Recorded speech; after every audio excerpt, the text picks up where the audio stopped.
Welcome to just Jesus. యోహాను 1:29. ఇదిగో లోక పాపమును మోసుకొని పోవు దేవుని గొర్రెపిల్లని బాప్తిస్మిచ్ యోహాను యేసుక్రీస్తు ప్రభులు వారిని ఆనాటి యూదా సమాజానికి నేటి సర్వలోకానికి ఎలుగెత్తి చాటడం జరిగింది. యేసుక్రీస్తు ప్రభులు వారి యొక్క శక్తివంతమైన బిరుదులు 4 ఉన్నాయి. వాటిని ప్రవక్తలో ప్రవచించడం జరిగింది.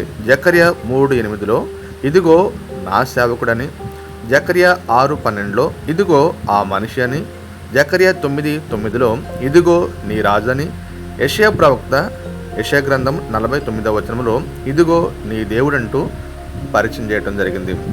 ఈ 4 శక్తివంతమైన బిరుదులను 4 సువార్తికులు కూడా తెలియజేయడం జరిగింది. మత్తయి సువార్త ప్రకారం ఆయన రాజని, మార్కు సువార్త ప్రకారం ఆయన సేవకుడని, లూకా సువార్త ప్రకారం ఆయన మానవుడని, యోహాను సువార్త ప్రకారం దేవుడుగా చిత్రీకరించడం జరిగింది. హల్లెలూయా.